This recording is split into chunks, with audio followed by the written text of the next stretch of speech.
Fantasmas, por Henry James. El último de los Valerio. A menudo había afirmado que si mi ahijada decidiese casarse con un extranjero, me negaría a concederle su mano. Y sin embargo, cuando el joven conde Valerio me fue presentado en Roma como su enamorado y prometido, tras una momentánea mirada de asombro, terminé por considerar al afortunado muchacho con una benevolencia paternal, teniendo en cuenta la hermosa pareja que formaban desde el punto de vista pictórico, ella con sus bucles rubios y él con sus rizos negros. Medio orgullosa, medio tímida, ella lo empujó por detrás para acercarlo hasta mí, y con una de sus miradas de inocente paloma me rogó que me mostrara amable. No creo ser una persona descortés, pero ella estaba tan impresionada por su grandeza que estimaba imposible que se le rindieran los suficientes honores. La grandeza del conde Valerio para una joven americana que tenía el parecido de una princesa y vivía casi como tal, no era para hacer sonar una marcha triunfal, pero ella estaba perdidamente enamorada y su imaginación se había inflamado al igual que su corazón. El conde Valerio era un joven muy apuesto y poseía una belleza más profunda que la que caracteriza a la hermosa raza romana. En su bello semblante se reflejaba una ternura latente. Su sonrisa, grave y lenta, si no indicaba un espíritu vivaz, atestiguaba al menos una determinación férrea de muy buen augurio para la felicidad futura de Marta. Le faltaba la fácil e innata cortesía de sus compatriotas, y su forma de mirar revelaba una sinceridad algo boba. Parecía reservar sus respuestas hasta estar seguro de haber entendido. Resultaba evidente que era poco avispado, y pensé que ante un asunto político o estético respondería de una forma lenta en particular. Es bueno, fuerte y valiente, me aseguró la joven, y yo la creí de buena gana. Sin duda el conde Valerio era fuerte. Su cabeza y su cuello recordaban ciertos bustos del Vaticano. Mis ojos, acostumbrados desde hacía muchos años a contemplar las cosas desde un punto de vista artístico, sufrían al ver semejante cuello sujeto por una corbata blanca propia de aquella época. Sostenía una cabeza redonda y maciza, como la del célebre busto del emperador Caracalla, cubierta por los mismos rizos densos y esculturales. El cabello del joven crecía de un modo magnífico. Era el mismo que debían de tener los antiguos romanos cuando se paseaban por el mundo con la cabeza descubierta y tostados por el sol. Formaba un arco perfecto sobre una frente amplia y despejada que se prolongaba en las mejillas y el mentón, terminando en una barba corta y tupida de naturaleza fuerte. La nariz y la boca no eran delicadas, sino poderosas, bien proporcionadas y viriles. Ninguna emoción parecía alterar su tez morena y luminosa, y sus grandes ojos de mirada lúcida parecían un par de pulidas ágatas. Era de mediana estatura, y su pecho era tan generoso que uno esperaba oír cómo se rasgaban sus prendas interiores de lino a cada respiración. Y sin embargo, debido a su sonrisa sencilla y humana, su aspecto no era el de un joven buey o el de un gladiador. Su voz enérgica nos resultaba dura al oído, y su larga y ceremoniosa respuesta a mis cumplidos tuvo la imponente sonoridad de los discursos públicos de la época de Augusto. Yo siempre había considerado a mi ahijada una persona muy americana, en acepción más honrosa del vocablo, y dudaba de aquel robusto y joven latino que fuese capaz de comprender el elemento trasatlántico de su naturaleza, pero con toda seguridad haría de ella una amante leal y fogosa. Y Marta, de una rubia belleza, me parecía tan tierna, tan atractiva, tan seductora, que me negué a creer que el conde Valerio fuera menos sensible a su hermosura que a su fortuna, aunque me molestaba pensar que, como buen italiano, quizá habría calculado la suma exacta de esta última. Los bienes del joven consistían en una villa heredada de su padre situada en el centro de Roma, que se hallaba en un sombrío estado de deterioro debido a la falta de fondos. Marta está tan enamorada de la villa como del conde, me confió la madre de éste. Sueña con cambiarlo, y eso está muy bien, pero sobre todo sueña con restaurar la villa. Creo que los tapiceros empezaron a trabajar antes de la boda, igual que los encargados de limpiar los salones y de rastrillar y de servar los paseos y avenidas. Marta hacía frecuentes visitas de inspección mientras se llevaban a cabo estas labores con el aparato y la solemnidad que exigía la situación. Un día, al regresar, entró en mi pequeño estudio con una expresión de terror placentero. Había encontrado a los operarios ocupados en raspar un sarcófago de la amplia avenida bordeada de encinas, despojándolo del sagrado moho verde de los siglos. Esa era la idea que tenía de cómo hacer de la villa un lugar más confortable. Marta los había obligado a trasladar el sarcófago al rincón más húmedo de la propiedad, ya que después de la sonrisa, lenta en nacer y en desaparecer, de su amado, lo que más apreciaba era el color oxidado de esos mármoles, patrimonio del conde. Sin embargo, la conversión del joven progresaba más despacio, y sospecho que su prometida ponía poco empeño en el asunto. Lo amaba con tal devoción que ningún cambio de confesión podía añadir nada a sus méritos, aunque por él habría estado dispuesta a dirigir sus oraciones al sagrado Bambino en la fiesta de la Epifanía. Pero él tuvo el buen gusto de no exigirle tal sacrificio. Recuerdo una feliz escena, de la que, por azar, fui testigo en San Pedro, un viernes por la tarde durante el oficio de vísperas en la capilla del coro. Encontré allí a mi ahijada paseando del brazo de su amado, después de haber instalado a su madre en un reclinatorio cerca de la entrada. La multitud se hallaba congregada en aquella parte de la catedral, y la nave principal estaba vacía. De vez en cuando las penetrantes voces del coro llegaban hasta el vasto exterior y se disipaban con lentitud en la atmósfera cargada de incienso. Algo en el andar de la joven y en la forma de estrechar el brazo de su prometido me reveló la plenitud de su dicha. Echó la cabeza hacia atrás para contemplar la magnífica amplitud de la bóveda y las cúpulas, y entonces percibí que se hallaba en aquel envidiable estado de ánimo en el que la conciencia gira alrededor de un único centro, y que la sensación que ella experimentaba ante la magnificencia del lugar se fundía en un todo con el éxtasis de su confianza. Se pararon delante del sombrío grupo de confesionarios políglotas que proclamaba de forma siniestra el carácter universal del pecado, y Marta hizo un gesto vehemente a modo de protesta, o al menos así me pareció. Unos instantes después me uní a ellos. El conde, que me rendía siempre una afectuosa deferencia, se dirigió a mí. ¿No opina usted, como yo, estimado amigo, que antes de desposar a una criatura como Marta, debo confesar todos los pecados de los que soy culpable, todos los malos pensamientos, impulsos y deseos de mi naturaleza en exceso perversa? Ella le dirigió una mirada de desaprobación, al tiempo que, embelesada, parecía proclamar su convencimiento de que su amado carecía de defectos, y de que si los tuviera, algo magnífico habría en ellos. —¿Qué cosas dices? —dijo, y me dirigió una sonrisa. La lista sería larga, y si tuvieras que esperar a terminar con ella, llegarías tarde a la boda. Pero si tú confiesas tus pecados por mí, es justo que yo confiese los míos por ti. —¿Sabes qué le estaba diciendo a Marco? —añadió, volviéndose hacia mí con las mejillas sonrosadas y esa confianza semifilial que siempre me había mostrado. Quisiera hacer algo por él, distinto a lo que suelen hacer las muchachas por sus enamorados. Algo importante, algo que implicara algún riesgo o incluso infringir alguna ley. Estoy dispuesta a cambiar de religión si él me lo pide. Hay momentos en que me siento terriblemente cansada de limitarme a contemplar el catolicismo desde fuera. Para mí sería un alivio entrar en una iglesia y arrodillarme ante el altar. Por lo tanto, Marco mío, si el hecho de que yo sea una herética arroja una sombra en tu corazón, iré a arrodillarme delante del sacerdote que acaba de entrar en aquel confesionario y le diré: Padre, me arrepiento, abjuro y creo, bautíceme en la verdadera fe. Vaya cumplido para el conde, dije. Creo que en reciprocidad él debería hacer por ti un sacrificio de la misma importancia. Marta había hablado en un tono ligero y sonriendo, pero con juvenil ardor. El muchacho la miró con aire solemne, sorprendido, y negó con la cabeza. No cambies de religión, dijo, cada uno la suya. Si intentaras abrazar la mía, me temo que abrazarías una sombra. No entiendo todos esos cantos, ceremonias y esplendores. No soy un buen católico. De niño nunca conseguí aprender el catecismo. Y mi pobre y anciano confesor hace mucho tiempo que se dio por vencido. Me ha dicho más de una vez que soy un buen chico, pero un pagano. No quieras ser más piadosa que tu marido. No comprendo tu religión, pero te ruego que no la cambies. Se ha contribuido a hacer de ti lo que eres. Debe de tener mucho de bueno.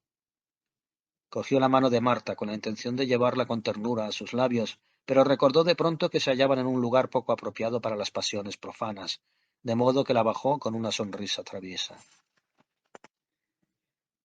—Vayámonos —murmuró pasándose la mano por la frente—. Esta pesada atmósfera de San Pedro siempre me deja aturdido. Se casaron en el mes de mayo, y en verano nos separamos. La madre de la nueva condesa tenía prisa por deslumbrar a sus parientes del otro lado del Atlántico con el título adquirido por su hija. A mi regreso a Roma en otoño encontré a la joven pareja instalada en la villa Valerio, que iba recuperándose poco a poco de su antigua decadencia. Insistí en que la mano de los restauradores fuera ligera, ya que como pintor de ruinas y reliquias, prefiero que se deje envejecer en paz a los vestigios del pasado. Mi ahijada compartía este criterio, ya que apreciaba muchísimo todo aquello relacionado con la antigüedad. Discutiendo los cambios proyectados, se mostraba a veces mucho más conservadora que yo. En ciertas ocasiones, sonriendo ante su celo arqueológico, le dije que se había casado con el conde porque el joven Valerio se asemejaba a una escultura de la decadencia romana. Me invitaban a menudo a pasar unos días en la villa, y mi caballete permanecía plantado en una de las avenidas del jardín. Llegué a sentir una fuerte pasión como pintor por el lugar, y a familiarizarme con cada uno de sus arbustos enmarañados y de sus árboles retorcidos, con los jarrones recubiertos de musgo, con los mohosos sarcófagos y con los bustos descarnados y tristes de aquellos adustos romanos que no podían tener un rostro más flaco. La propiedad no era muy vasta, pero si bien existen villas más pretenciosas y espléndidas, ninguna me parecía tan exquisita y romántica ni más atormentada por los fantasmas del pasado. Los recuerdos flotaban con el perfume de las flores silvestres entre los zumbidos de los insectos. Entre otros rincones agradables y abandonados, la finca incluía una antigua avenida bordeada de encinas, donde todos los días religiosamente daba un paseo durante media hora. Confieso que media hora era el máximo de tiempo que podía permanecer allí sin estornudar. Los árboles se arqueaban y entrelazaban sobre el oscuro horizonte con una perfecta simetría. La avenida miraba a poniente y el sol, al declinar, producía una especie de bruma dorada que caía por entre las hojas. Las nudosas ramas y los mármoles embohecidos, con 1000 dedos carmesíes, esplendían. Fragmentos de esculturas desenterradas, estatuas anónimas, cabezas sin nariz, sarcófagos esculpidos con tosquedad, proporcionaban a aquel lugar una deliciosa solemnidad. En la eterna penumbra, las estatuas se erguían igual que seres vivientes, ocupados en meditar sus observaciones milenarias. Me detenía largo tiempo cerca de ellas, casi esperando que me hablaran, que me comunicasen sus secretos de piedra, que me revelaran con voz grave el lugar donde se hallaban enterradas sus hermanas todavía no exhumadas. Mi ahijada disfrutaba de una felicidad idílica y estaba perdidamente enamorada. Debo confesar que incluso las reglas más rígidas tienen sus excepciones y que de vez en cuando un conde italiano puede ser un individuo honesto. Marco era un original perfecto en ese sentido, y no una copia, y parecía muy satisfecho de la devoción que le manifestaba a su esposa. Sus vidas transcurrían entre un continuo intercambio de caricias, tan sinceras y naturales como las del pastor y la pastora de un poema bucólico. Pasear por las avenidas del parque, sentir el brazo de su marido estrechándole el talle con su mejilla apoyada en el hombro de él, liarle los cigarrillos mientras Marco los fumaba en la gran rotonda de suelo de mármol situada en el centro de la mansión, llenar su vaso de una antigua y herrumbrosa ánfora roja, estas y otras graciosas ocupaciones satisfacían por entero a la joven condesa. A veces cabalgaban juntos a la sombra del denso follaje de tumbas y acueductos, y en alguna ocasión Marta permitía que su marido le exhibiera en cenas y bailes de Roma. Jugaba con él al dominó después de cenar, y aprovechaba aquellos momentos de lasitud para leerle los periódicos del día, un rito sujeto a variaciones a causa de la invencible tendencia del conde a quedarse dormido, debilidad que su esposa no trataba de combatir.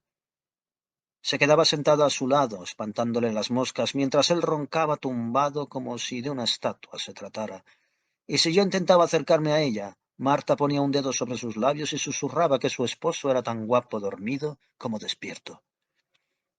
Confieso que a menudo estuve tentado de responderle que seguía siendo igual de ameno, pues la felicidad del joven conde no había incidido en la variedad de temas sobre los que podía conversar con soltura. Poseía mucho sentido común, y siempre era interesante escuchar sus opiniones sobre cuestiones prácticas. En ocasiones se sentaba junto a mí mientras yo trabajaba en mi caballete y hacía una crítica amistosa sobre lo que estaba haciendo. Su gusto era algo tosco, pero su ojo excelente, y su capacidad para medir el parecido entre mi copia y el original, tan fiable como la de un instrumento matemático. Sin embargo, me daba la impresión de que era reservado en extremo o de naturaleza simple, que carecía de ideas propias. No tenía creencias, esperanzas ni temores, tan solo sentidos, apetitos y gustos serenamente lujosos. Cuando lo veía pasear mirándose las uñas, a veces me planteaba si tenía algo que pudiera llamarse alma, o si sus atributos tal vez se limitaban a una buena salud y un buen carácter. Es una suerte que tenga buen carácter, solía decirme a mí mismo, pues si no fuera así, nada hay en su conciencia que pueda refrenar sus impulsos. Si fuese irritable en vez de tranquilo, nos estrangularía como el infante Hércules estranguló a las pobres pequeñas serpientes. Es el hombre primitivo. Por fortuna, su naturaleza es bondadosa y yo puedo mezclar mis colores a mi gusto. Me preguntaba qué pensamientos ocuparían su mente en la dulce ociosidad que parecía aislarlo del mundo moderno y ordinario, al que yo mismo me sentía orgulloso de pertenecer, pese a mi pasión por embadurnar viejos lienzos con inútiles retratos de estatuas recubiertas de moho sobre fondos de boj. Llegué incluso a creer que a veces el conde abandonaba del todo este mundo. Tenía estados de ánimo en los que su conciencia daba signos de desaparecer, y su mente se volvía tan insensible y silenciosa que sólo un gesto dulce y cariñoso o un acto de violencia repentina habrían podido despertarlo. Hasta en la ternura que le inspiraba su mujer había algo que me inquietaba. Tanto si tenía alma como si no, parecía olvidarse de que ella poseía una. Recurrí, pues, a las prerrogativas que me otorgaban mi condición de padrino y decidí velar por el buen desarrollo de esa parte inmortal de mi ahijada. Desde el cariño que esa criatura me inspiraba, la veía como una muchacha de una profunda espiritualidad. Pero, ¿en qué se estaba convirtiendo esa espiritualidad en aquella luna de miel pagana que no se acababa nunca? Algún día descubriría que estaba casada de los Beaulieu del conde y apelaría a su inteligencia. Sabía que ella tenía intención de estudiar, de llevar a cabo obras de caridad, de desempeñar con dignidad su papel de condesa Valerio, y disponía para tal fin de ejemplos de lo más inspiradores en los anales familiares de su esposo. Pero si éste se adormilaba con la lectura de los periódicos, dudaba que pusieran excesivo interés a la hora de leerle a Dante a su esposa, o que sonriese entusiasmado con las anécdotas de Vasari. ¿Cómo podía él aconsejarla, instruirla, ayudarla? Y si algún día ella llegaba a ser madre, ¿acaso sería capaz de compartir sus responsabilidades? Sin duda transmitiría a su hijo y heredero un sólido par de brazos y piernas y una magnífica mata de rizos, y a veces se quitaría el cigarrillo de la boca para besar un hoyuelo. Pero me era difícil imaginármelo prestando su voz para enseñarle al rollizo chiquillo el alfabeto o las oraciones o las bases morales de todo infante. Eso sí, el conde poseía cierto talento que, a buen seguro, podría hacer de él un excelente compañero de juego.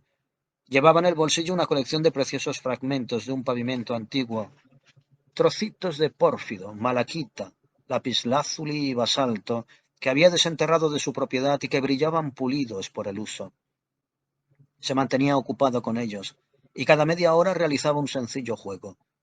Tiraba los fragmentos al aire donde formaban un círculo, para luego recogerlos y lanzarlos de nuevo, uno tras otro, y atraparlos con el dorso de la mano.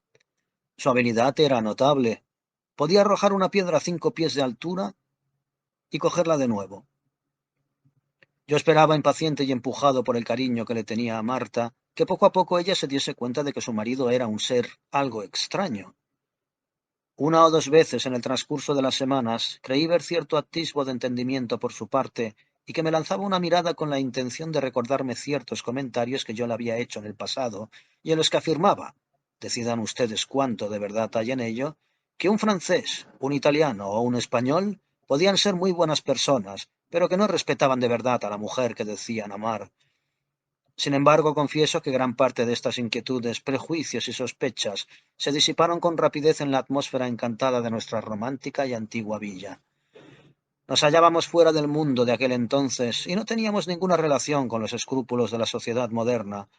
El lugar era tan luminoso, tan tranquilo, estaba tan sumido en el silencio y en el imperturbable pasado, que ese bienestar soñoliento parecía una ley natural. A veces, mientras estaba sentado trabajando, observaba a la pareja de enamorados cogidos del brazo paseando por el otro extremo de una de las largas avenidas, y cuando regresaba a mi paleta mis colores me parecían más apagados debido a esa luminosa visión, y entonces me veía como un viejo monje o un cronista monacal de una leyenda medieval.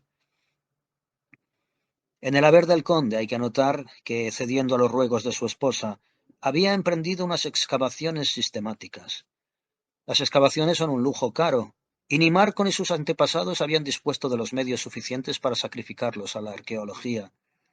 Pero su joven esposa estaba convencida de que removiendo los suelos de la villa se encontrarían tantos tesoros ocultos como pasas hay en el interior de un pastel de boda, y de que ella rendiría un bello homenaje a la antigua mansión que la había aceptado como dueña, consagrando una parte de su dote a poner al día sus antiguos esplendores.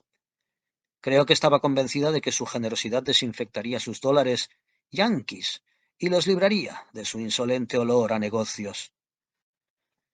Marta recabó la opinión de doctos consejeros sobre el asunto y pronto estuvo dispuesta a asegurar, apoyándose en datos irrefutables, que una colosal Minerva de bronce dorado, mencionada por Estrabón, esperaba con placidez su resurrección en un punto situado a 20 varas del ángulo noroeste de la villa. Había invitado a almorzar a dos viejos anticuarios, ambos asmáticos, a los cuales fatigó con sus correrías por los jardines, y a pesar de que nunca estaban de acuerdo en nada, los dos le aseguraron cada uno por su cuenta que las excavaciones, conducidas en su debida forma, producirían notables descubrimientos. Desde un primer momento el conde no solo se mostró indiferente, sino incluso hostil al proyecto. En más de una ocasión interrumpió las optimistas alusiones de su esposa en un tono brusco, desacostumbrado en él. Deja en paz a los pobres dioses desheredados, a las Minervas, Apolos y Ceres, que tan segura estás de encontrar. No perturbes su reposo. ¿Qué quieres de ellos? No podemos rendirles culto. ¿Los pondrás sobre un pedestal para admirarlos embobada y luego burlarte? Si no puedes creer en ellos, no los molestes. Que descansen en paz.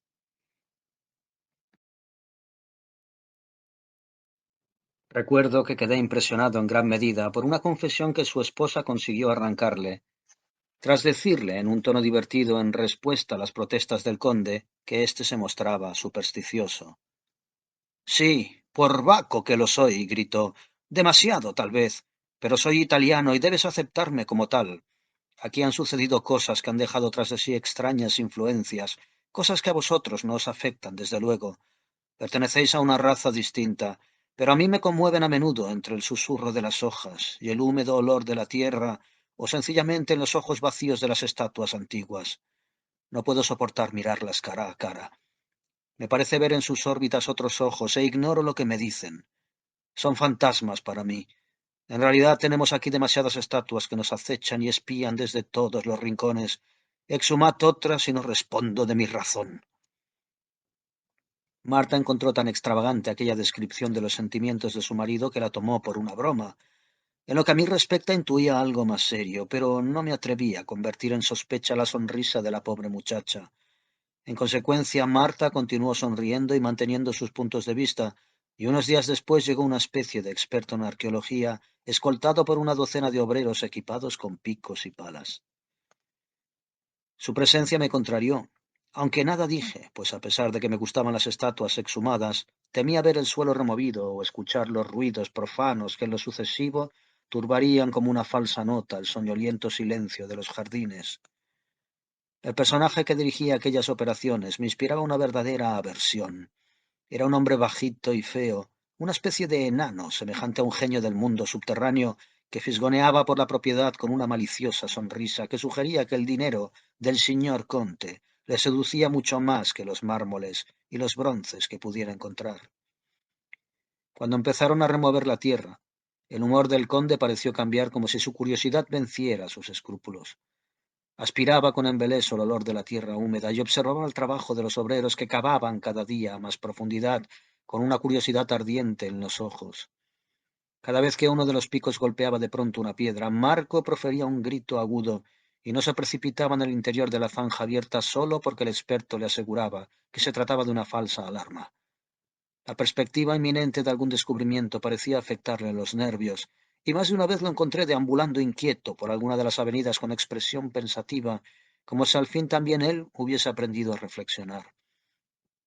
En tales ocasiones me cogía del brazo y me hacía caminar con él, como si tuviera mucho que decir sobre la posibilidad de un hallazgo. Yo, un poco extrañado ante aquel súbito ardor, me preguntaba si tenía los ojos vueltos hacia el pasado o hacia el futuro, es decir, hacia el valor intrínseco de las Minervas o Apolos que pudieran aparecer, o hacia su valor comercial. Siempre que el conde acudía al lugar donde se efectuaban las excavaciones, acusaba de holgazanes a su pequeño ejército de trabajadores. El diminuto personaje que dirigía los trabajos me guiñaba entonces un ojo con sarcasmo, como dando a entender que esta actividad estaba a menudo llena de emboscadas. Nos mantuvieron durante un tiempo en suspenso, pues se siguieron muchas pistas falsas, explorando el suelo en lugares inadecuados. Desalentado, el conde reanudó sus siestas, pero el jefe del equipo, que tenía sus propias ideas, continuó su trabajo con obstinación. Sentado frente a mi caballete, yo oía el agradable tintineo de las herramientas cuando se paraban las piedras removidas. A menudo me paraba a escuchar, invadido por una extraña impaciencia. ¿Quién sabe?, me decía, tal vez bajo esa capa de tierra cada vez más ligera reposa alguna obra maestra de mármol.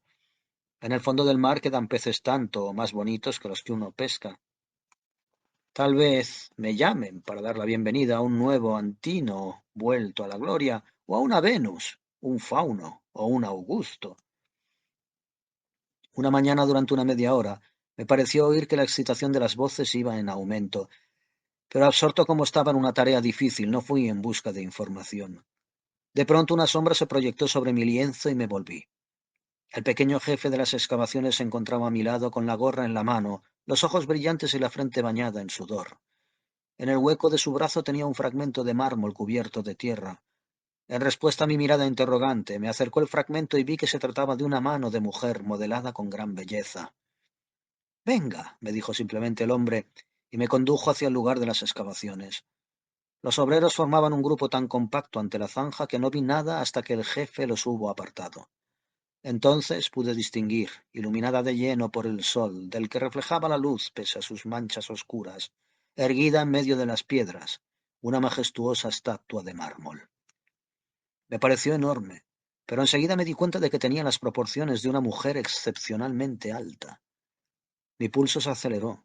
Sabía que era algo importante y que suponía un privilegio ser uno de los primeros en contemplarlo. Su perfecta belleza le confería una apariencia casi humana, y sus ojos vacíos parecían posar sobre nosotros una mirada tan sorprendida como la nuestra. Se envolvía en amplios ropajes y me percaté de que no se trataba de una Venus. «Es una Juno», dijo el experto en un tono que no admitía réplica, y en verdad semejaba la encarnación de la supremacía y del reposo celestiales. Su hermosa cabeza, ceñida por una diadema, parecía incapaz de inclinarse si no era para realizar un gesto de mando. Sus ojos miraban con fijeza hacia adelante.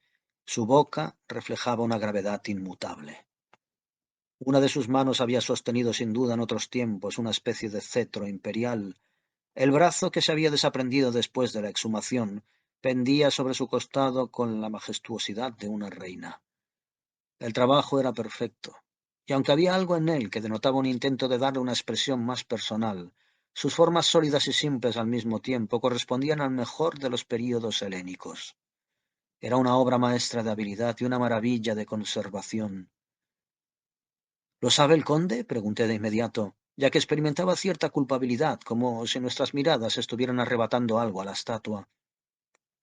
«El señor conde está durmiendo la siesta», dijo el padrone con una mueca de escepticismo. «No queremos molestarlo». «Ahí viene», gritó uno de los obreros. En efecto, Marco se acercó a nosotros. Nos apresuramos a dejarle paso. Era obvio que su siesta se había visto interrumpida con brusquedad, ya que sus mejillas aparecían enrojecidas y sus cabellos en desorden. «¡Ah, mi sueño! Mi sueño era cierto», exclamó mirando con fijeza la estatua. «¿A qué sueño se refiere?», pregunté, pues su rostro expresaba más consternación que placer. «Soñé que habían encontrado una maravillosa Juno, que ella se erguía, se acercaba a mí y posaba su mano de mármol sobre la mía, y era esta», concluyó el conde en un tono excitado. Uno de los obreros, al escuchar aquellas palabras, dejó escapar un atónito «¡Santísima Virgine!». «Sí, señor conde, esta es la mano», dijo el capataz sosteniendo el fragmento perfecto. «La he tenido guardada aquí desde hace más de media hora. No creo que haya podido tocarla usted». «Está en lo cierto al creer que se trata de una Juno», dije yo. «Admírela a su antojo». Y me alejé de aquel lugar, pues sabiendo lo supersticioso que era el conde, no deseaba importunarlo con mi presencia. Regresé a la casa para comunicarle la noticia a mi ahijada, a la cual encontré adormilada sobre un gran volumen en octavo de arqueología.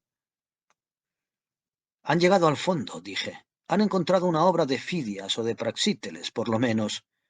Mi ahijada se puso en pie de un salto y llamó para que le trajeran una sombrilla. Le describí la estatua, aunque creo que con muy poca habilidad, ya que Marta hizo una mueca irónica. Un largo péplum de pliegues cruzados, inquirió. Qué raro. No creo que sea tan hermosa. Es lo bastante bella para ponerte celosa, fillocha mía, repliqué. Encontramos al conde de pie ante la diosa resucitada contemplándola inmóvil con los brazos cruzados. Parecía haberse recobrado de la impresión causada por su sueño, pero pensé que su rostro delataba una emoción todavía más profunda. Se le veía muy pálido y no respondió a la afectuosa presión del brazo de su esposa. Sin embargo, no estoy convencido de que la actitud de Marta no fuese un tributo más sincero a la perfección de la estatua. Se había burlado de mi lirismo mientras acudíamos allí, y yo recordaba haber leído en alguna parte que las mujeres carecen de la facultad de percibir la belleza más pura. Sin embargo, Marta parecía calibrar con lentitud la infinita majestuosidad de nuestra Juno.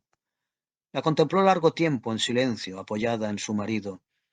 Luego avanzó con cierta timidez hacia las piedras que formaban un improvisado zócalo para la imagen. Colocó sus dos manos sin guantes sobre los dedos de mármol de la diosa y los ocultó unos instantes entre sus palmas, mientras fijaba sus ojos en las órbitas ciegas. Cuando se volvió, sus pupilas estaban humedecidas por las lágrimas que a veces provoca la admiración. Su marido, demasiado absorto, no reparó en ellas.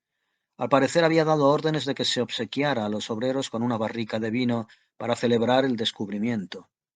La trajeron y la abrieron allí mismo. El pequeño capataz la cogió con júbilo y después de llenar el primer vaso, avanzó gorra en mano y se lo ofreció cortés a la condesa.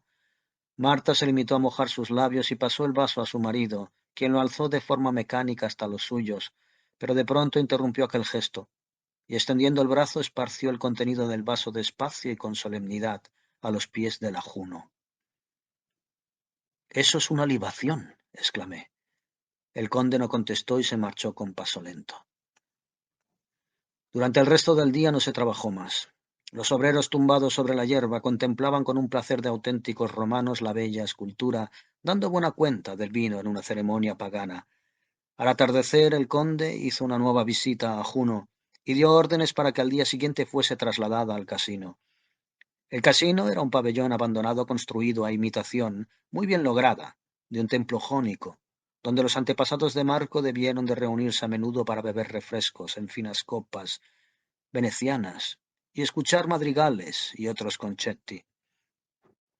Albergaba algunos polvorientos fragmentos de esculturas antiguas, pero sus amplias dimensiones le permitían acoger una colección más valiosa, de la cual la Juno podría ser el glorioso centro. Al poco, la bella imagen quedó instalada allí de pie y con toda su majestuosidad serena sobre un chipus funerario a modo de sólido pedestal. El pequeño jefe de las excavaciones, que parecía ser un experto en el oficio de la restauración, la frotó y la raspó con ese arte misterioso y desprendió todas las manchas de tierra, devolviéndole el esplendor de su belleza. Su firme y suave superficie parecía brillar con una renacida pureza, como si su gracia hubiese florecido de nuevo, y de no ser por su mano rota, uno podría haber imaginado que acababa de recibir el último golpe de cincel. Su descubrimiento no permaneció en secreto. Al cabo de 2 o 3 días se presentaron media docena de conoscenti, expresando el deseo de verla. Yo me hallaba presente cuando el primero de aquellos caballeros, un alemán que llevaba gafas azules y una cartera bajo el brazo, llegó a la villa. El conde, al oír su voz en la puerta, se adelantó y lo miró con frialdad de arriba a abajo. Su nueva Juno, señor conde, empezó el alemán, es, en mi opinión, cierta Proserpina. No tengo ninguna Juno ni Proserpina de la que hablar con usted, le interrumpió con brusquedad el conde. Le han informado mal. ¿No han exhumado ustedes una estatua? Exclamó el alemán. Vaya una broma de mal gusto. Ninguna que merezca su docta atención. Lamento que haya tenido usted que cargar con su pequeño cuaderno de notas desde tan lejos. El conde se había vuelto ingenioso de pronto. Tienen que haber encontrado algo, insistió el alemán. Los rumores se han extendido por toda Roma. Al diablo con los rumores, gritó el conde en un tono violento. No tengo nada en absoluto que enseñarles, ¿comprende? Sea tan amable de decírselo a sus amigos. Tras aquella explícita respuesta, el pobre arqueólogo se marchó echando hacia atrás su rubia melena. Yo me apiadé de él y me atreví a enfrentarme con el conde. Si nadie puede verla, estaría mejor bajo tierra, dije. La veré yo. Y eso es suficiente, replicó Marco con la misma extraña brusquedad. Luego, dándose cuenta de mi confusión y de mi sorpresa, añadió: Su gran cartera de cuero no me ha gustado. Con seguridad se disponía a hacer algún dibujo horrible. Ah, eso me afecta también a mí, dije, pues también yo planeaba algún pequeño boceto. Tras un breve silencio, el conde se volvió y me cogió del brazo, ya más calmado, pero con extraordinaria gravedad. Vaya al pabellón al atardecer, dijo, y siéntese a contemplarla durante una hora. Creo que renunciará a su boceto. De no ser así, mi querido amigo, obre usted como guste. Seguí su consejo, y por afecto renuncié a mi boceto. Pero un artista es un artista, y en mi fuero interno sentía el secreto deseo de trasladar al papel los rasgos del Juno. De acuerdo con la respuesta que el conde había dado a nuestro amigo alemán, los criados recibieron órdenes estrictas de informar a los curiosos que llegaban con la intención de ver la estatua, con esa relajada personalidad y esa capacidad de persuasión llena de gracia que caracteriza a los italianos, que habían sido víctimas de un lamentable equívoco.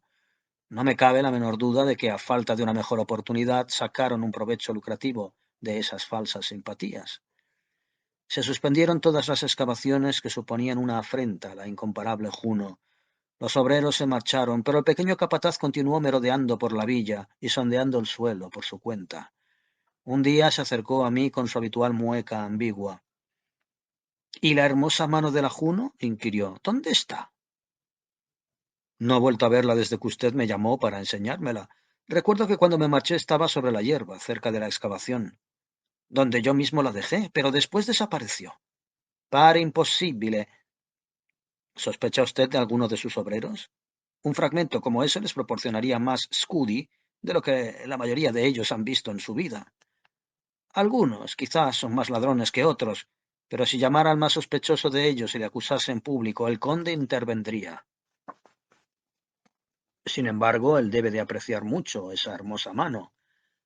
El hombrecillo miró a su alrededor y me guiñó un ojo. La aprecia tanto que él mismo la ha robado. Estoy convencido de ello, y creo que cuanto menos hablemos del asunto, mejor. ¿Robado, querido amigo? Después de todo, es propiedad suya. Hasta cierto punto. Una criatura tan bella pertenece más o menos a todo el mundo. Todos tenemos derecho a admirarla, pero el conde la trata como si fuera la imagen sacrosanta de la Virgen. La guarda bajo llave y le rinde visitas solitarias. Al fin y al cabo, ¿qué más puede hacer? Cuando una mujer hermosa es de piedra, lo único que puede hacerse es mirarla. ¿Y qué hace con esa preciosa mano? La guarda en una caja de plata. La ha convertido en una reliquia. Y aquel cínico personaje se alejó dejando oír una risita maliciosa. Me quedé desconcertado, preguntándome qué diablos había querido dar a entender. Desde luego el conde había envuelto en un misterio a su Juno, pero tal actitud se explicaba teniendo en cuenta ese primer arrebato que da la posesión. Yo estaba dispuesto a esperar su autorización para acercarme a la estatua, y entretanto me alegraba descubrir que su apatía congénita tenía un límite. Pero a medida que transcurrían los días, empecé a darme cuenta de que su alegría no era comunicativa, sino extrañamente fría, cautelosa y taciturna. El hecho de que admirara una estatua de mármol no era motivo para que despreciara al género humano, sin embargo parecía establecer absurdas comparaciones entre nosotros. Ni siquiera su encantadora esposa quedó excluida de aquella ridícula proscripción. A veces, cuando trataba de convencerme de que el conde no era una compañía mejor ni peor que de costumbre, la expresión del rostro de Marta venía a rebatir aquella visión superficial. Marta no decía nada, pero en sus ojos se reflejaba una conmovedora perplejidad. A veces se quedaba sentada mirando a su marido con una especie de curiosidad desesperada, como si estuviera demasiado sorprendida para molestarse. Desde luego yo no podía saber lo que ocurría entre ellos en la intimidad. Sospechaba que no ocurría nada, y eso era lo lamentable. Lamentable también que el conde se mostrara hermético a aquellas mudas miradas, manteniendo siempre un aire de soberbia abstracción. En ocasiones parecía darse cuenta de que tampoco yo sabía con qué cara quedarme en cuanto a su estado, y entonces, por un instante, sus ojos se iluminaban, en parte con una siniestra ironía, en parte con un impulso reprimido de un modo extraño de justificarse. Pero mantenía el rostro inexorablemente apartado de su esposa, y cuando ella se le acercaba, implorando una caricia, el conde acogía el avance con un mal disimulado estremecimiento. La situación me parecía muy sorprendente y casi llegué a odiar al conde y a todo aquello que le pertenecía. Estaba en lo cierto, me decía, al pensar que un conde italiano puede ser muy refinado, pero que apenas dura como marido. Dadnos un joven sano de nuestra propia sangre, que no engaña con sus farsas de un mundo en decadencia. Por muy artista que yo sea, no recomendaría nunca un marido con raigambre. No encontraba ya placer en la villa, ni en las sombras violáceas y las luces ambarinas, ni en los mármoles enmohecidos, ni en los alargados perfiles de los montes albanos. Dejé de pintar, todo me parecía feo. Me sentaba, removía con torpeza las pinturas de mi paleta y me parecía mezclar barro con mis colores. Me obsesionaban extrañas ideas y una opresión insoportable gravitaba sobre mi corazón. El pobre conde se convirtió en mi imaginación en una oscura eflorescencia de los gérmenes maléficos que la historia había implantado en su linaje. No tendría nada de insólito que estuviera destinado a ser cruel. ¿No era la crueldad una tradición en su raza? ¿Y el crimen un ejemplo? Las desenfrenadas pasiones de sus antepasados revivían de manera indefectible en su indisciplinada naturaleza y exigían manifestarse con fuerza. Aquella era una pesada herencia, fruto de la interminable ascendencia del conde, pensaba yo en mis melancólicas meditaciones. Si nos remontábamos al libertino renacer de las artes y de los viejos, a las continuas y sangrientas guerras medievales, y de vuelta, a través del tiempo, a las prolongadas tinieblas de los albores de su pasado, hasta el complejo origen que dio lugar al fuerte Estado romano, esa herencia parecía extenderse a lo largo de la historia en medio de la oscuridad, y en cada una de sus épocas perdía cada vez más mis simpatías. Semejante trayectoria era en sí una maldición, y mi querida niña había deseado que todo aquello formara parte de su conciencia con la misma ligereza y gratitud que una pluma en su sombrero. ¿Cuánto tiempo duró aquella penosa situación? Lo ignoro. Me pareció todavía más larga debido a la obstinada reserva de mi ahijada, a la imposibilidad de ofrecerle una palabra de consuelo. Una mujer sensible, decepcionada en su matrimonio, agota los recursos de su propio ingenio antes de tomar consejo de otros. Las preocupaciones del conde, cualesquiera que fuesen, hacían que se mostrase cada vez más inquieto.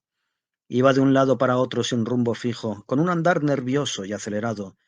Cabalgaba solo durante horas y horas, y por lo que pude inferir, sin molestarse nunca en disculparse ante su esposa, y el paso del tiempo no le inducía a explicar su misterio. Con el transcurso de los meses, no obstante, confieso que mi ansiedad empezó a teñirse de compasión. En cierto modo esperaba que aplacase a sus despiadados antepasados cometiendo un crimen. Sin embargo, pareció prevalecer su naturaleza honesta, decidida a negarles esa satisfacción. Muy a mi pesar, confieso que sentí cierta gratitud hacia su persona. Un hombre no puede estar tan diabólicamente afligido sin sentir una ardiente necesidad de simpatía, a pesar de que se niegue a confesarlo. El conde, como ya he dicho, siempre me había mostrado una amable deferencia, esa especie de respeto hacia los hombres de barbas entrecanas que suelen reservar gran parte de su afecto por las modas decadentes, y pensé que tal vez aceptaría mi ayuda para librarse de sus preocupaciones. Una noche, después de haberme despedido de mi ahijada y de haberle dado con un beso silencioso mi ineficaz bendición, salí y encontré al conde sentado en el jardín bajo la suave claridad de las estrellas, sumido en la contemplación de un Hermes cubierto de moho, plantado en medio de un macizo de adelfas.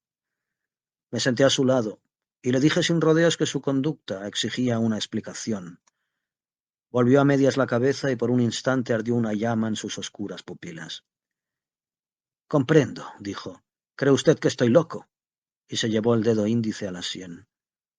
Loco no, pero sí desgraciado, y la infelicidad prolongada impone siempre una gran tensión a la mente. No soy desgraciado, exclamó el conde con brusquedad. Al contrario, soy un extremo dichoso. No puede usted imaginar la satisfacción que experimento al contemplar este viejo y maltrecho Hermes. En otros tiempos me asustaba. Su ceño fruncido me recordaba a un anciano sacerdote de pobladas cejas que me enseñaba latín y que me miraba de un modo terrible por encima del libro cuando me equivocaba leyendo a Virgilio. Pero ahora me parece el ser más amable y más alegre del mundo, y me sugiere unas imágenes deliciosas. Hace 2000 años se levantaba frunciendo sus gruesos labios en algún viejo jardín romano. Vi sus pies calzados con sandalias, caminando por las avenidas y las cabezas coronadas de rosas, inclinadas sobre las copas de vino. Conoció las antiguas fiestas y el antiguo culto, y a los antiguos creyentes y los antiguos dioses. Mientras estoy aquí sentado, habla conmigo, sin necesidad de palabras, y me lo describe todo. No, no, amigo mío, soy el más feliz de los hombres. Yo le había dicho poco antes que no creía que estuviera loco, pero de pronto empecé a sospecharlo, ya que su singular entusiasmo no tenía nada de tranquilizador. El Hermes por milagro había conservado su nariz, y cuando reflexioné en el hecho de que mi querida condesa estaba siendo descuidada por aquel absurdo bloque de piedra pagano sin vida, me juré a mí mismo volver al día siguiente con un martillo y asestarle un golpe que convirtiera su aspecto en demasiado ridículo para un tête-à-tête sentimental. No obstante, ese amor ciego del conde no era para ser tomado a broma, y tras un breve silencio expresé mi sincero convencimiento al aconsejarle que viera a un sacerdote o a un médico. El conde estalló en una carcajada. ¿Un sacerdote? ¿Qué haría yo con él o él conmigo? Nunca me han gustado, y ahora dudo mucho que empiecen a gustarme. Un sacerdote, querido amigo, repitió poniéndome la mano en el brazo. No me envía un sacerdote si aprecia en algo su cordura. Mi confesión lo asustaría hasta el punto de hacerle perder el juicio. En cuanto a un médico, nunca me he sentido mejor. Y a menos que desee usted envenenarme, añadió con brusquedad poniéndose en pie y mirándome de soslayo, le aconsejo por caridad cristiana que me deje en paz. Decididamente el conde no estaba en sus cabales, y durante algunos días no me atreví a volver a la villa. ¿Cómo debía tratarlo? ¿Qué actitud debía adoptar delante de él? ¿Qué conducta exigían la felicidad y la dignidad de Marta? Vagabundeé por Roma rumiando aquellas preguntas, y una tarde me encontré en el Panteón. Había empezado a caer una ligera llovizna primaveral, y me refugié en la gran rotonda que con sus altares cristianos casi se ha convertido en una iglesia. Ningún monumento romano conserva una huella tan profunda de la vida de antaño, ninguno refleja con más nitidez las creencias de una época periclitada, cuando los templos eran más nobles que los propios dioses. El enorme edificio parecía retener una vaga reverberación del culto pagano, del mismo modo que una caracola recogida en la playa retiene el rumor del mar. Había 3 o 4 personas dispersas ante los diversos altares, y otra permanecía cerca del centro, bajo la abertura de la cúpula. Al acercarme reconocí al conde. De pie, con las manos unidas detrás de la espalda, alzaba los ojos hacia las nubes cargadas de lluvia que se deslizaban por encima de la amplia abertura, para inclinarlos a continuación sobre el húmedo círculo del enlosado. En aquella época el pavimento era rugoso, estaba agrietado, y mostraba un aspecto maravillosamente antiguo, y ese amplio espacio en libre comunión con el exterior se veía cubierto de musgo y verde como una franja de tierra de un jardín. Por entre las grietas de las baldosas crecía la hierba, y los diminutos tallos brillaban bajo la lluvia. A través de la bóveda abierta se filtraba una intensa corriente de aire, disipando los habituales olores del incienso y los cirios, que lo transportan a uno a una fe en perfecta comunión con la naturaleza. El conde parecía en extremo influido por aquel ambiente. Su rostro expresaba un indecible éxtasis. Estaba tan absorto en su contemplación que pasó un buen rato antes de que se percatara de mi presencia. Afuera el sol luchaba con las nubes, aunque continuaba cayendo una fina lluvia que se introducía en el oscuro recinto como un luminoso polvillo. El conde la admiraba con la mirada fascinada de un niño que contempla una fuente. Luego se volvió, presionándose la frente con la mano, y se acercó a uno de los altares ornamentales. Se quedó observando unos instantes y luego dio media vuelta y regresó al lugar de antes. Entonces notó mi presencia y, supongo, la curiosa mirada que yo había fijado en él. Agitó una mano saludándome y por último avanzó hacia mí. Se le veía muy alterado, aunque se esforzaba en disimularlo. «Este es el lugar más bello de Roma», murmuró. «Vale por 50 San Pedros, pero ¿sabe que nunca había venido aquí hasta el otro día?» Lo dejaba para los forestieri. Van de un lado para otro con sus guías encuadernadas en rojo y sus prismáticos. Leen acerca de esto y de aquello y creen conocerlo todo. Ah, pero hay que sentirlo. Sentir la belleza y la armonía de esta bóveda descubierta. Ahora solo se adentra el viento y la lluvia, el sol y el frío. Pero antaño, me cogió del brazo y me dirigió una extraña sonrisa. Los dioses y las diosas descendían por esa abertura y se instalaban en sus altares. ¡Qué procesión cuando puede contemplarse con los ojos de la fe! Y esto es lo que nos han dado a cambio. Se encogió de hombros con desprecio. Me gustaría arrancar sus cuadros, derribar sus candelabros y envenenar su agua bendita. Mi querido conde, dije con amabilidad, ¿debería usted tolerar las sinceras creencias de los demás?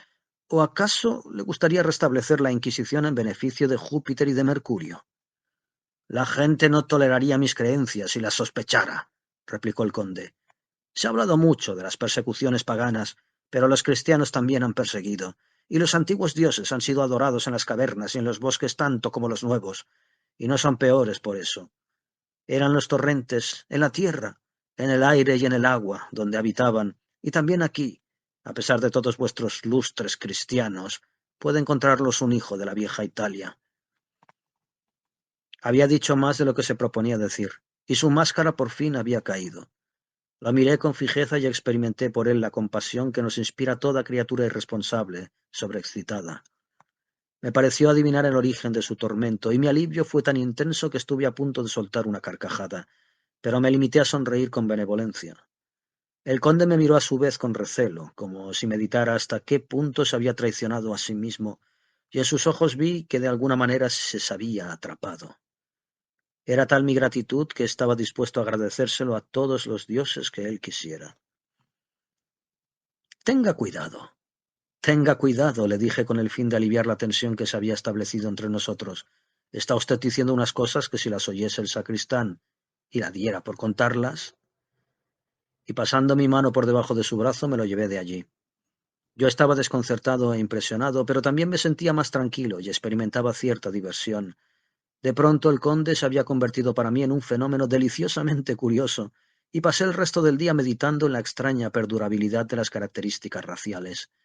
En cierta ocasión había calificado al pobre Marco de robusto joven romano, y de hecho lo era aún más de lo que había imaginado. La discreción estaba fuera de lugar, y al día siguiente hablé con mi ahijada. Creo que esperaba desde hacía mucho tiempo la ocasión de desahogarse, pues de inmediato se echó a llorar, y me confesó que era muy desgraciada. Al principio, dijo, creí que eran imaginaciones mías, que no era su afecto el que disminuía, sino que mis exigencias eran cada vez mayores, pero de repente ha caído sobre mis hombros como un peso mortal el convencimiento de que ya no le importo, de que algo se interpone entre nosotros. Y lo más extraño de todo es que nada en mi conducta ha podido causar ese alejamiento, ni tampoco existe ningún indicio de que haya otra mujer. Me ha atormentado en vano tratando de descubrir qué podría haber dicho, hecho o pensado que le resultase desagradable, y sin embargo se comporta como un hombre a quien se ha herido de forma tan profunda que ni siquiera se digna quejarse. Nunca me ha dirigido una palabra dura ni una mirada de reproche. Ha renunciado a mí. Solo eso. He salido de su vida. Me sentí tan conmovido al oír el temblor de su voz, que a punto estuve de decirle que había descifrado el enigma y que pronto alcanzaría la victoria, pero temí que no me creyera. Mi hipótesis era tan fantástica, tan absurda en apariencia, que preferí esperar a tener una prueba concluyente. Continué, pues, vigilando al conde en secreto y con prudencia, estimulando, todo hay que decirlo, por una creciente curiosidad. Volví a mi pintura, y no desaproveché ningún pretexto para merodear por los jardines y los alrededores del casino. Creo que el conde adivinó mis intenciones, o al menos sospechaba de ellas, y con seguridad le habría alegrado recordar lo que me había dicho en el Panteón. Pero el interés que me inspiraba lo extraordinario de su situación se veía aumentado por el hecho, en la medida en que yo era capaz de descifrar la expresión soñadora y sombría de su rostro, de que parecía haberme perdonado no sin cierto desdén. A veces, al pasar, me dirigía una extraña mirada, en la cual me parecía leer un mudo deseo de que lo ayudase, junto con la convicción de que una persona como yo nunca podría comprenderlo. Yo estaba dispuesto a prestarle mi auxilio, pero el caso era delicado, y quería conocer a fondo todos los síntomas. Mientras tanto trabajaba y seguía esperando. Oh, sí, y no cesaba de hacerme preguntas. Pueden ustedes estar seguros, pues no acababa de comprenderlo por muchas vueltas que le diera, y no lograba hacerme a la idea. A veces se me presentaba con una perversa fascinación que me privaba de todo deseo de entrometerme. El conde se convirtió en un atrayente estudio psicológico, y cierto sentimiento refinado hacía que experimentara un afectuoso respeto por su ilusión. Envidiaba su imaginación, y a veces incluso cerraba los ojos con el vago deseo de que al volver a abrirlos se me apareciera Apolo, debajo de un árbol, tocando su flauta con indolencia, o Diana, avanzando a grandes pasos por la avenida de las Encinas, pero en general mi anfitrión me parecía solo un joven desdichado, con una distorsión mental insana, que había que aliviar lo antes posible. Pero si el remedio debía ajustarse a la enfermedad, tendría que recibir una dosis extraordinaria. Una noche, tras haberme despedido de mi ahijada, regresaba a pie a mi alojamiento del Corso, cuando 5 minutos después de cruzar la puerta de la villa, me di cuenta de que había olvidado mi monóculo, un objeto que utilizaba en todo momento. Recordé que mientras pintaba se había roto la cinta que lo sujetaba a mi cuello y que lo había dejado provisionalmente sobre una rama de un almendro en flor que tenía a mi lado. Poco después había recogido mis enseres, sin acordarme de él. Dado que lo necesitaba para leer el periódico de la noche en el Café Greco, no me quedaba otra alternativa que volver sobre mis pasos para descolgarlo de la rama. Lo encontré sin dificultad, y me entretuve un poco contemplando el curioso aspecto que ofrecía de noche el mismo paisaje que había estado pintando durante el día. La noche era espléndida, cargada de la fragancia de la temprana primavera romana. La luna ascendía con rapidez y desgarraba con su luz plateada las espesas sombras. Mientras la observaba en su labor, caminé un rato más, y de repente me encontré delante del casino. En aquel momento la luna, que por unos instantes se había ocultado, tocó con un rayo blanco una pequeña figura de mármol que adornaba el frontón de aquella pequeña estructura tan poco conseguida. El hecho de que de pronto destacara en la oscuridad sugería que muy cerca de allí tenía un lugar, un espectáculo excepcional, ya que el mismo efecto debía de favorecer de manera extraordinaria a la Juno encarcelada. La puerta del casino, como de costumbre, estaba cerrada, pero la luz de la luna se filtraba a raudales a través de las altas ventanas que mi curiosidad se volvió imperiosa e inventiva. Arrastré un banco desde el pórtico, lo coloqué debajo de una de las ventanas y me encaramé hasta ella. El batiente cedió a mi presión, se abrió sobre sus goznes y me permitió ver lo que esperaba. Una transfiguración. La hermosa estatua, bañada por el frío rayo luminoso, brillaba con una pureza que le daba una apariencia en verdad divina. Si durante el día su exquisita palidez evocaba el oro descolorido, en aquel momento tenía un tono plateado que causaba un efecto terrible. Llegué a dudar de que semejante beldad tan expresiva fuera un cuerpo inanimado. Esta fue mi primera observación. Dejo a vuestra imaginación si la siguiente fue menos interesante. A cierta distancia del pedestal, dentro de la franja de sombra, percibí una figura tendida en el suelo, postrada al parecer con gran devoción. Aquella presencia aumentaba hasta un punto inaudito la grandiosidad de esa escena, que parecía confirmar que esa imagen resplandeciente era realmente una diosa, en cuya máscara de piedra se reflejaba una especie de orgullo consciente. Reconocí enseguida al conde en el adorador recostado, y mientras yo permanecía inmóvil tratando de descubrir el significado de su actitud, el rayo de luna se desplazó y cayó sobre su pecho y su rostro. Vi entonces que tenía los ojos cerrados, o bien estaba dormido o bien se había desvanecido. Al observarlo con más atención noté que el ritmo de su respiración era normal y juzgué injustificada toda inquietud. La luz de la luna le confería un color blanco a su semblante, que ya estaba pálido por la fatiga. Obedeciendo a su fabulosa pasión, cuyos síntomas tanto nos habían asombrado, había ido hacia la Juno, y sea por haber cedido a su deseo, sea por haberlo resistido, el esfuerzo le había hecho derrumbarse a los pies de la diosa, sumido en un sueño embrutecido. La influencia lunar no tardó en despertarlo. Murmuró un gruñido confuso y se puso en pie con la mirada perdida. Al fin, adquiriendo conciencia de su situación, miró con atención a la estatua con una expresión que no me pareció de incondicional fervor. Profirió unas palabras cuyo sentido no llegué a captar, y luego, tras otra pausa y un prolongado y melancólico gemido, se dirigió a paso lento hacia la puerta. Bajé del modo más rápido y silencioso que me fue posible de mi improvisado observatorio, y me oculté detrás del casino. No tardé en oír girar la llave en la cerradura y el rumor de unos pasos que se alejaban. A la mañana siguiente encontré en el jardín al pequeño jefe de las excavaciones y lo amenacé con el dedo índice, con fingida severidad. Se limitó a proferir una sonrisa burlona, como un malicioso gnomo, con el que siempre lo había comparado, y a retorcer las guías de su bigote, como si mi amenaza fuera una magnífica broma. «Si continúa excavando por aquí», le dije, «lo arrojaré en la zanja más profunda y lo cubriré de tierra. Ya ha hecho usted demasiados descubrimientos. No queremos más estatuas. Su Juno nos ha trastornado a todos. Se echó a reír. Lo esperaba. Lo había imaginado. ¿Qué es lo que imaginaba? Que el señor Conte le dedicaría sus devociones. Santo cielo, ¿tan frecuente es el caso? ¿Por qué lo esperaba? Al contrario, el caso es muy raro. Pero he hurgado durante tantos años en la monstruosa herencia del pasado, que he aprendido una infinidad de secretos. He aprendido que las antiguas reliquias pueden obrar milagros modernos. En todos nosotros hay un elemento pagano. No hablo por ustedes, ilustrísimi forestieri, pero los dioses antiguos continúan teniendo sus adoradores. Su espíritu palpita siempre aquí o allá, y el señor Conte tiene una parte de él. Es un gran hombre, desde luego, pero entre nosotros, como cristiano, resulta imposible.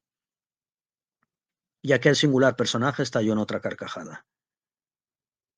Si sus previsiones eran tan exactas, debió de haberme advertido, dije. Habría mandado a paseo a todo su equipo de obreros. Ah, pero la Juno es tan hermosa. Al diablo con su belleza. ¿Puede decirme qué le ha ocurrido a la condesa? Para rivalizar con la Juno se está convirtiendo ella misma en mármol. El hombrecillo se encogió de hombros. Ah, pero la Juno vale 50.000 scudi. Daría 100.000 por verla destruida, exclamé. Tal vez le haga excavar otro agujero después de todo. A sus órdenes, respondió con una reverencia mientras yo le volvía la espalda. 2 días más tarde estaba cenando como hacía a menudo con mis anfitriones.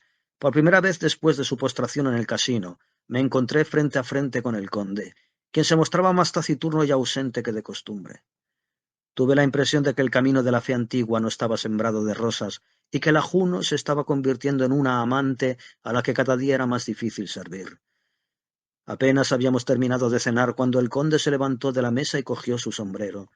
Al pasar por delante de su esposa vaciló, se detuvo y le dirigió, imagino que por primera vez, la misma mirada vagamente implorante que me había dirigido a mí en diversas ocasiones. Marta movió los labios con una callada simpatía y le tendió las manos. Entonces el conde la atrajo hacia sí y la besó con una violencia casi brutal, y luego se alejó dando grandes zancadas. Me pareció que la ocasión era propicia y que era innecesario esperar más. Lo que tengo que comunicarte es muy extraño, le dije a mi ahijada.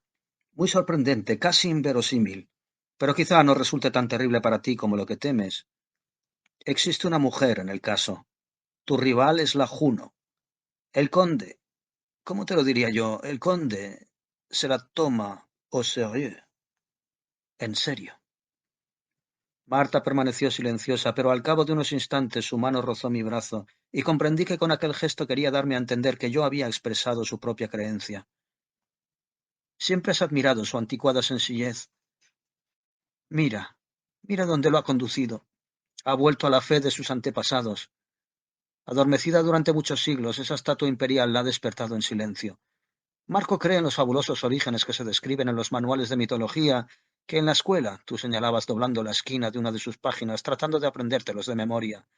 En una palabra, querida niña, Marco es un antropomorfista. ¿Sabes qué significa eso? Antropomorfista. Supongo que te quedarías terriblemente impresionado si te dijera que Marco es libre de creer en lo que le plazca, mientras comparta su fe conmigo. Estoy dispuesta a creer en Júpiter si él me lo pide. No es el motivo de mi tristeza. Lo que me entristece es el abismo de silencio y de indiferencia que se ha abierto entre nosotros. Su Juno es la realidad, yo soy la ficción. Estos últimos tiempos he aceptado este abismo de silencio viendo cómo te dabas por vencida. Pero después de la fábula, la moraleja, tu pobre marido solo ha sucumbido a medias. La otra mitad de su ser intenta rebelarse. El hombre moderno se ha quedado fuera de las tinieblas con su maravillosa esposa. ¿Cómo puede dejar de sentir, aunque sea de un modo vago, imperfecto, pero con cada latido de su corazón, que tú eres un experimento de la naturaleza mucho más refinado, un fruto más maduro del tiempo que aquellos seres primitivos, para los cuales Juno era un objeto de terror y Venus un modelo? Marco te hace el cumplido de creerte moderna de modo irrevocable. Ha cruzado el Aqueronte, pero te ha dejado atrás como una prenda del presente. Nosotros lo haremos regresar para que recoja esa prenda. Los fantasmas ancestrales deben ser expulsados cuando una criatura tan bonita como tú sacrifica lo mejor de su vida. Marco ha dado pruebas de ser uno de los Valerio. Nosotros cuidaremos de que sea el último, y de que su desaparición devuelva al conde Marco con un excelente estado de salud. Hablé con la confianza que en parte sentía, pues me parecía que si el conde podía ser influido, sería por el sentimiento de que su extraña incursión espiritual no le había valido la enemistad de su esposa. Nuestra conversación se prolongó y terminó con una nota de esperanza, ya que antes de despedirme mi ahijada expresó su deseo de ir a ver a la Juno. Desde el primer momento me ha inspirado miedo, dijo, y apenas la he visto desde que la instalaron en el casino. Quizá pueda extraer de ella alguna enseñanza, quizá llegue a conocer el motivo de su encanto. Dudé un instante, temiendo interrumpir las devociones del conde. Luego la expresión de Marta me reveló que también a ella se le había ocurrido la misma idea, pero que estaba decidida a recoger a la víctima en el mismo corazón del peligro, de modo que le ofrecí mi brazo. El cielo estaba cargado de nubes, y en tales condiciones la diosa solo podía contar con su propia luz, pero al acercarnos al casino vi que la puerta estaba entreabierta y que en el interior brillaba una lámpara. Al entrar comprobamos que el lugar se encontraba vacío, pero el candil, colocado frente a la estatua, nos reveló que el conde había estado allí recientemente. Delante de la Juno se alzaba un tosco altar, improvisado con una losa de mármol antiguo, en la cual había grabado una inscripción casi ilegible. Parecía que nos hallásemos de verdad en un templo pagano, y mientras contemplábamos a la diosa, creo que ambos nos sentimos acariciados por el mismo soplo de superstición. Aquella impresión quedó de pronto borrada a la vista de una extraña mancha en la losa que hacía las veces de altar. Una mirada más atenta nos permitió comprobar que era una mancha de sangre. Mi acompañante, pálida de horror, me miró y volvió la espalda profiriendo un grito. Por un instante noté que mi corazón flaqueaba mientras que las más extrañas conjeturas poblaban mi cerebro. Al fin recordé que hay muchas clases de sangre y que los antiguos romanos no sacrificaban víctimas humanas. No es nada de lo que te imaginas, le dije a Marta. Un cordero, un cabrito o un ternero joven. Pero aquel derramamiento de sangre, por inocente que fuera, era demasiado para su conciencia y también para sus nervios, de modo que volvió a la villa presa de una gran agitación. El resto de la noche no transcurrió de manera que ella pudiese recuperar la calma. El conde no había regresado, y Marta lo estuvo esperando hora tras hora. Yo me quedé a su lado fumando mis cigarrillos y aparentando la mayor calma posible, pero me preguntaba con horror qué habría sido de Marco.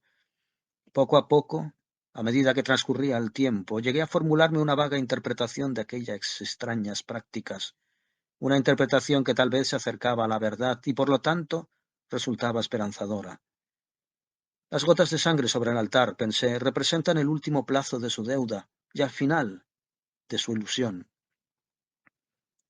Habían sido una afortunada necesidad, porque a pesar de todo, Marco era un ser demasiado generoso para no odiarse a sí mismo por haberlas vertido, para no aborrecer a un ídolo tan cruel y exigente. Con toda seguridad había salido a pasear sin rumbo fijo a fin de recogerse en la soledad. Volvería a nosotros con el corazón arrepentido y la mente lúcida, pero sin duda me habría sido más fácil creer en ello si en esos instantes hubiera oído sus pasos en el vestíbulo. Al amanecer, cuando el escepticismo amenazaba con colarse junto a la luz grisácea, salí al pórtico inquieto. Poco después vi que el conde cruzaba el jardín con paso inseguro. Iba cubierto de barro y tenía un aspecto de infinito cansancio. Era evidente que había caminado toda la noche y su rostro revelaba que su espíritu había estado tan agitado como su cuerpo. Pasó por delante de mí y antes de entrar en la casa se detuvo, me miró un instante y luego me tendió la mano. Se la estreché con afecto, y me pareció que palpitaba en ella todo lo que el conde era incapaz de expresar. ¿Verá usted a su esposa?, le pregunté. Se frotó los ojos y negó con la cabeza. Ahora no, todavía no, respondió. Quedé decepcionado, pero creo que conseguí convencer a Marta de que su marido había exorcizado por fin al demonio. La pobre muchacha deseaba, cosa comprensible, celebrar el acontecimiento. Volví a mi alojamiento, pasé todo el día en Roma y regresé a la villa al atardecer. Me dijeron que la condesa estaba en los jardines. La busqué con prudencia, a fin de no interrumpir las consecuencias naturales de una reconciliación, pero al no encontrarla me dirigí al casino. De camino me topé con la expresión burlona del pequeño capataz. ¿No tendrá su excelencia por casualidad 20 yardas de cuerda gruesa?, me preguntó muy serio. ¿Quiere usted ahorcarse a causa de la penosa situación que ha creado en esta casa? Inquirí. Es, en efecto, para ahorcarse. La condesa ha dado órdenes. La encontrará usted en el casino, y a pesar de su dulce voz, sabe cómo hace obedecerse. En la puerta del casino había media docena de obreros con una expresión vagamente solemne, como buenos domésticos en ocasión de un entierro de un superior. La condesa estaba en el interior del pabellón, en una actitud que explicaba las enigmáticas palabras del pequeño capataz. De pie, con los ojos clavados en la Juno, que, bajada de su pedestal, aparecía tendida en toda su magnífica longitud sobre una dura camilla. «Lo entiendes, ¿verdad?», me dijo al verme. «Es hermosa, es noble, es preciosa, pero debe volver al lugar de donde vino», y con un gesto apasionado pareció indicar una tumba abierta. Me sentí muy satisfecho, pero juzgué oportuno disimularlo, de modo que me acaricié la barbilla y adopté un aire sorprendido. «Vale 50.000 scudi». Marta sacudió la cabeza con pesar. «Si la vendiésemos al Papa y distribuyéramos el dinero entre los pobres, no nos serviría de nada. Tiene que desaparecer, tiene que desaparecer. Hay que sofocar su terrible belleza en la espantosa tierra. Tengo la impresión de que está viva. Anoche, cuando mi marido regresó y se negó a verme, comprendí con una fuerza abrumadora que no volverá a ser el mismo hasta que la Juno repose de nuevo bajo el suelo. Para cortar ese vínculo que los une, debemos enterrarla. Ojalá se me hubiera ocurrido antes». «Antes no», dije negando con la cabeza, «que el cielo se digne recompensar ahora nuestro sacrificio». Cuando reapareció el pequeño capataz, no presentaba el aspecto de un enviado de las fuerzas celestiales, pero se mostró hábil y activo en la tarea, lo cual resultaba mucho más práctico. De vez en cuando soltaba algún murmullo que apenas se entendía, a modo de lamento y protesta contra la crueldad de la condesa, pero observé cómo contemplaba con discreción la estatua tumbada, con una mirada que parecía prever el malicioso regocijo que sentiría cuando se hallase en cierto punto no marcado del césped, y empezara a hacer muecas hasta que todos lo mirásemos. Había traído consigo abundante cuerda. Reunió entonces a sus ayudantes, que levantaron con energía la camilla y se dirigieron hasta la excavación original, que seguía abierta en previsión de futuras prospecciones. Cuando llegamos al borde de la fosa, la tarde se desvanecía y la belleza de nuestra víctima marmórea estaba envuelta en una mortaja de oscuridad. Nadie hablaba, y no debido del todo a la vergüenza que sentíamos, sino a cierto pesar. Fuera cual fuese nuestro alegato, lo que estaba ocurriendo era, como mínimo, monstruosamente profano. Los obreros ajustaron las cuerdas y bajaron la Juno hasta su lecho profundo. La condesa cogió un puñado de tierra y lo dejó caer con solemnidad sobre el pecho de la estatua. «Que la tierra te sea leve, pero te cubra para siempre», murmuró. «Amén», contestó el pequeño supervisor con su habitual sarcasmo. Cuando se marchó, nos hizo una reverencia que delataba lo feliz que se sentía por saber dónde se había enterrado 50.000 scudi. Sus trabajadores recibieron otro barril de vino, que tuvo el efecto de borrar de su conciencia la tarea que acababan de realizar, al tiempo que provocaba en ellos una confusión irreparable de su memoria respecto al lugar donde habían cavado. La condesa no había visto aún a su esposo, el cual parecía haber vuelto a su comunión con el gran dios Pan. Me desagradaba la idea de dejar que afrontase sola las consecuencias de su decisión. Marta entró en el salón y fingió ocuparse en un bordado, pero lo que en realidad hacía era prepararse para la necesaria explicación. Tomé un libro que no llegó a captar mi atención. Había anochecido cuando oí un ruido en el umbral y vi que el conde levantaba la cortina tapizada que ocultaba la puerta y miraba en silencio a su esposa. Sus ojos brillaban, pero no de cólera. Había descubierto que la Juno ya no estaba y se sentía aliviado. La condesa, por su parte, no apartaba los ojos de su labor, manejando sus agujas en una imagen de perfecta tranquilidad doméstica. Esa imagen pareció fascinar al conde. Avanzó despacio, casi de puntillas. Se acercó a la chimenea y se paró allí unos instantes sin dejar de observar a su esposa. Lo que había pasado, lo que estaba pasando por su cabeza, lo dejó a vuestra comprensión. La mano de Marta temblaba subiendo y bajando, y una oleada de rubor cubrió sus mejillas. Al fin alzó los ojos y sostuvo la mirada de su marido, en la que parecía concentrarse la fe recuperada. El conde vaciló unos instantes, como si no se atreviera a creer en el perdón de su esposa, o como si aquel mismo perdón mantuviera abierto el abismo entre ellos. Luego avanzó a grandes pasos, cayó de rodillas y hundió la cabeza en el regazo de ella. Yo me marché del mismo modo que había entrado el conde, de puntillas.